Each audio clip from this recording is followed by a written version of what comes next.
Dalam keceriaan itu, pesanan mengenai kepentingan menjaga diri daripada COVID-19 diberi penekanan kerana kita tahu COVID-19 ini boleh menular di mana sahaja termasuk di sekolah. Ya, kerana itulah kita ingin berkongsi informasi yang pelbagai tentang pemantauan SOP di sekolah bersama dengan tetamu kita pada waktu ini. Jadi jom kita perkenalkan Andy. Yang pertama sekali dekat saya Puan Maznah bin Abu Bakar, Pengarah Jabatan Pendidikan Wilayah Persekutuan Kuala Lumpur. Kami punya frekuensi yang sama. Berjanji. Berjanji ya. Dan kita juga ada Dr. Nur Hairi bin Nordin, Ketua Penolong Pengarah Kanan Bahagian Pembangunan Kesihatan Keluarga Kementerian Kesihatan Malaysia. Assalamualaikum semua. Selamat pagi. Okey, pertama sekali kita tahu bahawasanya Kementerian Pendidikan Malaysia telah pun menyediakan garis panduan untuk pembukaan semula sekolah. Jadi bagaimana Jabatan Pendidikan Wilayah Persekutuan sendiri memastikan sekolah-sekolah mematuhinya? Perkara yang paling penting ialah kita mesti menyediakan pelan komunikasi yang berkesan. Jadi di pihak Jabatan Pendidikan Wilayah Persekutuan Kuala Lumpur, kita telah mengadakan taklimat melalui Google Meet bersama dengan semua pengetua dan guru besar. Dan melalui taklimat itu, kita akan merasionalkan, memperjelaskan segala panduan itu dengan sejelas-jelasnya supaya pengetua dan guru besar dapat menyampaikannya kepada warga sekolah dan murid agar ia dapat dipatuhi dengan berkesan.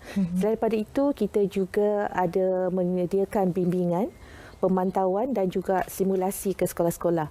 Dan kami di JPN telah mengupayakan pegawai-pegawai di JPN dan juga PPD untuk turun ke sekolah bagi membantu, membimbing dan membuat simulasi agar warga sekolah dapat melihat proses itu dengan lebih meyakinkan dan lebih difahami.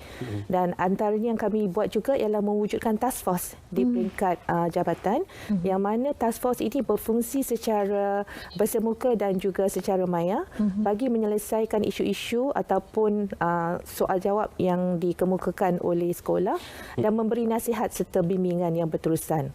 Selain pada itu juga kita ada sesi engagement bersama dengan PIBG dan juga PIBK supaya mereka pun faham perkara ini dan dapat disampaikan sebab mereka adalah ibu bapa, dapat menyampaikannya yang berkesan kepada anak-anak mereka juga. Saya yakin kerjasama juga dilakukan bersama dengan Kementerian Kesihatan Malaysia sebab ini sesuatu yang baharu. Pembelajaran berlangsung tatkala negara masih lagi berperang dengan COVID-19. Bagaimana kerjasama antara KKM dan juga jabatan bersama sekolah pula? Ya, kerjasama KKM sebenarnya bermula semasa PKP lagi sebenarnya. Semasa bila kami membuat SOP bersama dengan pihak KKM sama dengan pihak Kementerian Pelajaran Malaysia, di mana di dalam SOP tersebut kita telah nyatakan macam mana cara ataupun garis panduan yang diperlukan untuk kita membuka semula sekolah begitu. Dan juga di dalam SOP juga tersebut tentang peranan masing-masing. Kalau kita tengok peranan masing-masing, kita ada peranan pentadbir, kita ada peranan guru, kita ada peranan juga murid sekolah, ibu bapa sendiri ya. Dan juga peranan daripada pihak Kementerian Kesihatan sendiri untuk membuat pemantauan terhadap sama ada SOP dipatuhi ataupun tidak. Okey, baik. Dan dari segi pematuhan murid sekolah itu sendiri, sebab ialah pihak sekolah telah menyediakan yang terbaik untuk mereka. Tapi bagaimana untuk memastikan mereka pun turut sama-sama mengikuti SOP yang telah pun digariskan?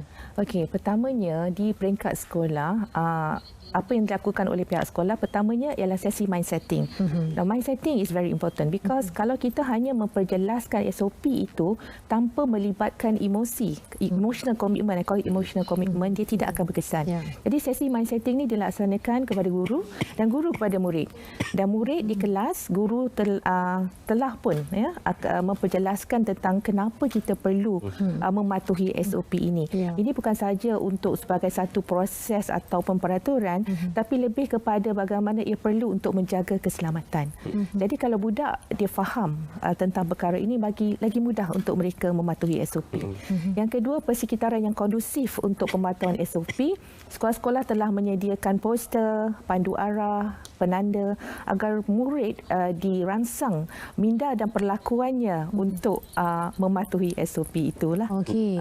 Dan bila Puan tadi menyebut tentang simulasi yang dilaksanakan, adakah ia juga turut melibatkan semua murid-murid yang ada ataupun bagaimana untuk pertama kalinya mereka ni? Pertama kalinya simulasi itu dibuat di peringkat warga sekolah supaya supaya guru memahami.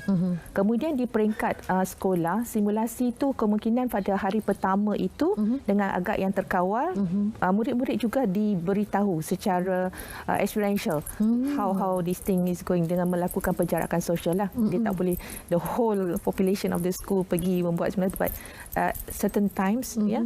Dan juga guru juga dalam proses PDP menerapkan perkara-perkara berkaitan dengan pematuhan SOP ini dalam bentuk pembelajaran yang bermakna, meaningful learning. Sebab saya percaya melalui pembelajaran yang bermakna yang mana elemen-elemen seperti penjagaan kesihatan dan sebagainya diterap dalam pembelajaran, ia akan lebih bermakna. Dan kita lihat dalam pembelajaran abad ke-21 pun kita ada elemen-elemen merentas kurikulum seperti global awareness, environmental awareness, and have civic literasi dan juga health literasi ataupun literasi kesihatan di-embedded dalam diri pelajar. Jadi mereka akan lebih mahu untuk mematuhi SOP itu.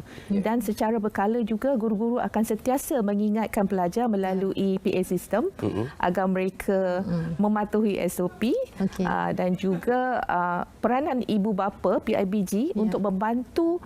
Saya sangat terujalah bila melihat PIBG sendiri pada waktu pagi sebelum mereka kerja telah berada di sekolah untuk sama-sama membantu kemasukan pelajar dan juga ketika pelajar keluar.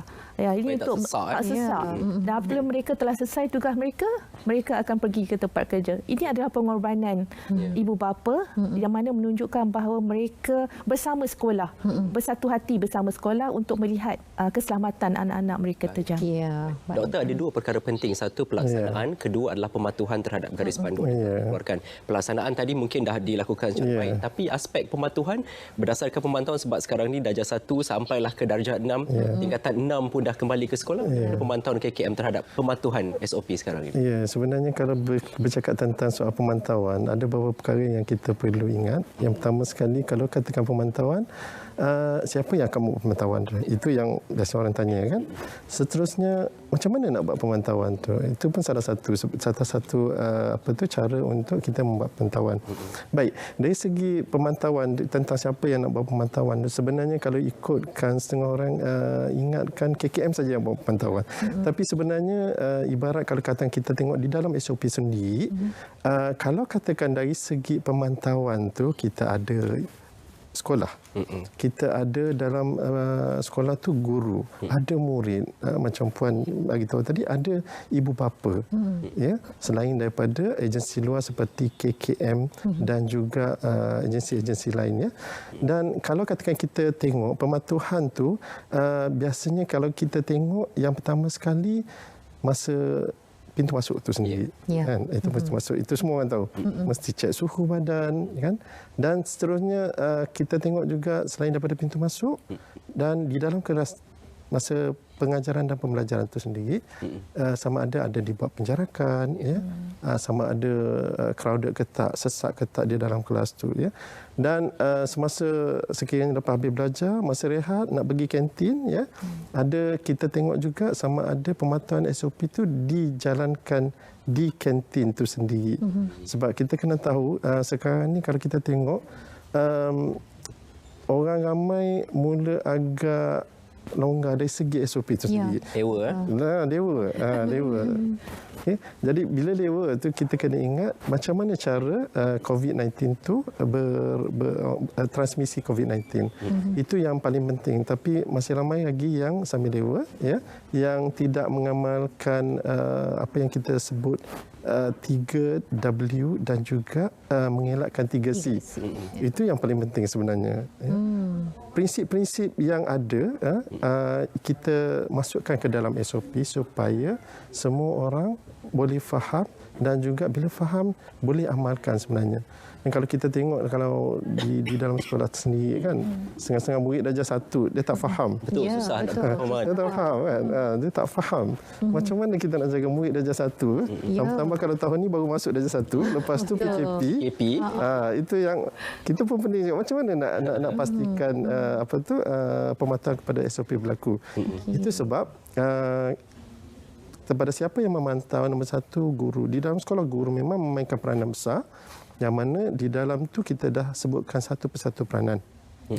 Yang kedua, kalau katakan ibu bapa sendiri pun walaupun dia di luar sekolah, ya, dan walaupun kita ada PIBG, tetapi peranan ibu bapa di luar daripada sekolah adalah penting untuk memastikan anak-anak kita mematuhi SOP yang ada di dalam sekolah. Dan bukan setakat di dalam sekolah, tapi di luar sekolah juga. Itu yang paling penting. Ya. Dan prinsip-prinsip yang paling kena kita kena ingat, sebab sebagai contoh, di setiap sekolah mungkin ada setting yang berbeza, keadaan yang berbeza. Tetapi selagi mana kita mematuhi SOP itu sendiri, ya, selagi itu insya-Allah kita akan boleh mengelakkan transmisi COVID-19 itu sendirilah. Sebab ini virus tak nampak. Virus tak nampak. Jadi kadang-kadang budak tak takut. Budak tak takut. Sebab tak nampak, tak kena dan tak takut. Itu sebab adalah penting untuk kita bagi tahu anak-anak kita sebenarnya sekiranya kita mematuhi SOP, itu untuk menyelamatkan diri kita sendiri, itu anak-anak kita sendiri dan juga orang lain. Bukan diri sendiri dan juga orang lain. Itu yang paling penting yang murid ataupun anak-anak kena faham sebenarnya. Okey, Puan, saya membayangkan bila kata tadi bila nak dalam berkumpul satu masa tu kita nak elak daripada mereka rapat-rapat, terutama sekali waktu rehat. Kita ingat waktu rehat dulu bila bunyi loceng kita serbu bahu ke bahu. Bahu ke bahu.